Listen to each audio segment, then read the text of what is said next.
Cette semaine, No Life est allé à la rencontre de la dernière innovation qui fait rêver les geeks comme les moins geeks, le petit robot Nao. Ce dernier nous a accueillis dans la demeure de ses parents, la société Aldebaran Robotics.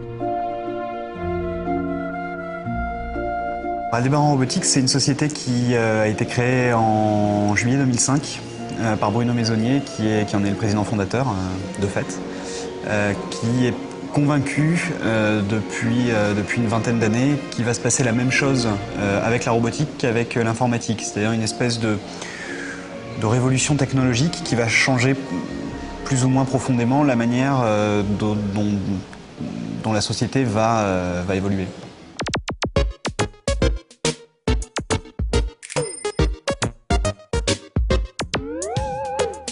On est convaincu, c'est un honte généralité, hein, autant dans l'entreprise que des personnes complètement extérieures, que le vrai marché de la robotique se situe sur la robotique de service.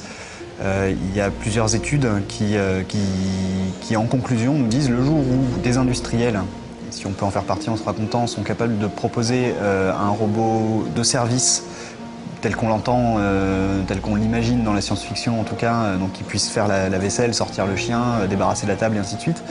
Le jour où des industriels proposent ce robot au prix d'une petite voiture, il s'en vend autant que de téléphones portables. C'est incroyable. Donc on se dit peut-être que ce serait bien d'en être. C'est aussi un objectif à long terme.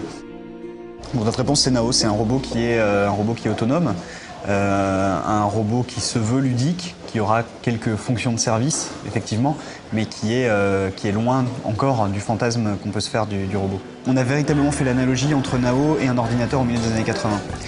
Il y a des centaines de milliers de personnes qui achetaient ces machines-là, avec très peu de fonctions. Notre chance avec Nao, c'est qu'il sera déjà capable de faire beaucoup de choses à la sortie, mais surtout il est programmable. C'est-à-dire que ce qui a véritablement fait que l'ordinateur s'est imposé comme une plateforme standard, démocratisée et ainsi de suite, c'est que des centaines de milliers de personnes ont développé des choses sur ces ordinateurs, et dont certains étaient les seuls à pouvoir l'imaginer. Par exemple, ça a été un petit peu la naissance de la domotique avec les premiers programmes informatiques qui étaient capables de piloter les radiateurs. Mais le mec qui a fait ça, c'est un ingénieur chauffagiste à la retraite. Parce qu'il faut être ingénieur chauffagiste à la retraite pour imaginer un ordinateur qui fait rien, dont personne ne sait en réalité ce que ça fait, que je vais aller piloter mon chauffage à distance.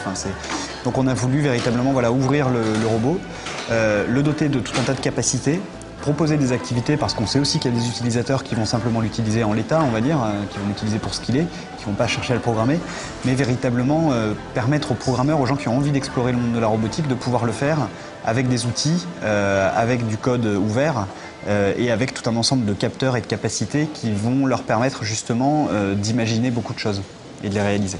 Hello, Nao. En effet, ce qui fait de Nao le premier véritable robot moderne, c'est sa programmabilité qui permet de lui faire accomplir toutes sortes de tâches pour lesquelles il n'a pas forcément été conçu. C'est ainsi que les organisateurs de la RoboCup ont choisi Nao comme plateforme principale pour la fameuse Coupe du monde robotique de football. Mais Nao ne se destine pas uniquement aux roboticiens les plus chevronnés. Nao, c'est une bonne introduction au monde de la robotique pour un particulier, qu'il soit programmeur ou non. Ceci dit, on n'a pas voulu non plus exclure l'esprit créatif des personnes qui n'ont pas la compétence de programmer. On fournit Nao en standard avec un logiciel qui s'appelle Choregraph, qui a été designé pour permettre autant aux professionnels de la programmation que à des parfaits novices en programmation qui ont quelques vagues notions d'informatique et on leur en demande pas plus, de pouvoir programmer des choses pour Nao. Le logiciel de développement qui sera fourni avec semble très intuitif. Il suffit de faire glisser un ensemble de blocs donnés, puis de les relier entre eux à partir d'un point de départ pour définir l'ordre dans lequel les actions sont programmées. Il est également presque aussi simple de créer des mouvements personnalisés en quelques clics à partir d'une méthode d'animation basée sur les postures clés, ce que nous explique le responsable de l'équipe de développement de Nao. Voici l'interface de Choregraph et je vous propose de faire un mouvement ensemble.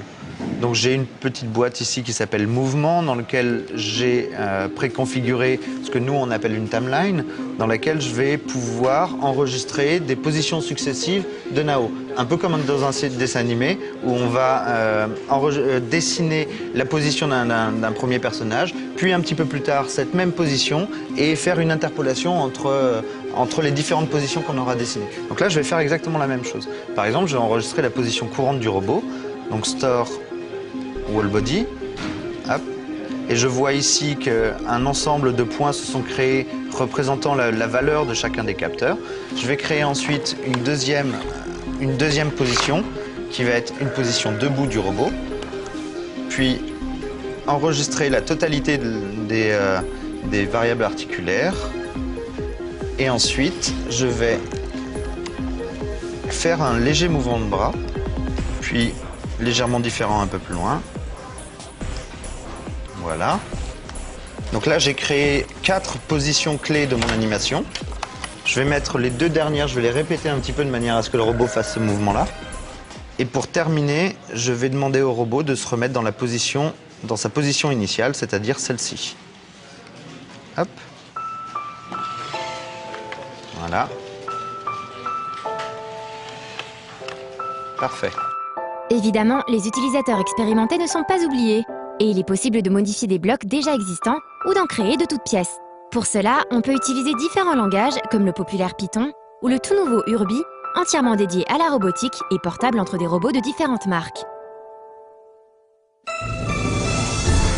Ce n'est pas tout d'ordonner à Nao de faire telle ou telle action. Puisque Nao évolue dans le monde réel, il faut qu'il ait conscience de son environnement pour s'y adapter. Comment Nao perçoit-il le monde des humains ? On va trouver dans la tête un capteur tactile qui est divisé en 3 sections, qui va pouvoir permettre soit de créer des chaînes de touches, soit de le caresser pour lui dire que c'est bien, soit monter le volume, soit baisser le volume. Enfin, voilà, on peut imaginer plein de choses, le taper sur la tête pour lui dire que c'est mal, qu'il ne faut pas recommencer. On va trouver 4 micros, il y en a un sur le front, un dans chaque oreille et un à l'arrière du crâne. C'est un système de micros qui va, derrière lequel tourne une reconnaissance vocale, donc il va pouvoir reconnaître des ordres. Mais au-delà, on en a mis 4 pour pouvoir trianguler la provenance du son. Ça va lui permettre, si je l'appelle de 3 quarts d'eau, qu'il puisse me faire face. On va trouver 2 caméras, une dans le front et une dans la bouche. Celle dans la bouche va scruter ses pieds, au niveau de ses pieds. Celle au niveau de son front, qui a un champ plus large, regarde devant elle. Derrière, on va trouver des algorithmes de traitement d'image au sens large. Donc ça peut être de la détection de visage, du tracking de visage, de la reconnaissance de visage. Parce que détecter et reconnaître, c'est pas tout à fait pareil. On a de l'infrarouge dans chacun des yeux. Dans l'idée, ça va lui permettre de dialoguer avec un téléviseur, avec une chaîne IFI, ou n'importe quel autre device infrarouge, voire même un autre robot en infrarouge. Il est équipé du Wi-Fi aussi, donc a priori on privilégiera entre 2 robots peut-être du Wi-Fi en ad hoc que de l'infrarouge, mais sait-on jamais. Il a 2 haut-parleurs derrière lesquels tourne une synthèse vocale, donc il va pouvoir aller récupérer via Wi-Fi sur Internet n'importe quel texte numérique et le synthétiser vocalement. Donc voilà, tout ça c'est un petit peu pour la partie interactive, et après pour la partie physique, on va trouver sur chacun des moteurs ce qu'on appelle un MRE, c'est un capteur magnétique qui permet avec précision justement de donner l'angle du robot et lui permettre de s'auto-calibrer régulièrement, de se recalibrer, parce que le zéro d'une articulation finit par arriver à -2 ou +2 au bout de quelques heures, voire même d'utilisation. Il est équipé aussi d'une centrale inertielle à l'intérieur du torse, qui est une espèce d'oreille interne qui va détecter son inclinaison, une perte d'équilibre, savoir s'il est tombé sur le dos, s'il est tombé sur le ventre. Nao, c'est un robot qui est prévu pour tomber, on sait qu'il va tomber, on sait qu'il va se prendre des coups de genoux, c'est une évidence. Et donc ça va lui permettre de lancer une cinématique adaptée pour se relever du ventre, du dos, du flanc. Enfin, voilà. On a 2 batteries d'émetteurs récepteurs à ultrasons pour détecter les obstacles principalement.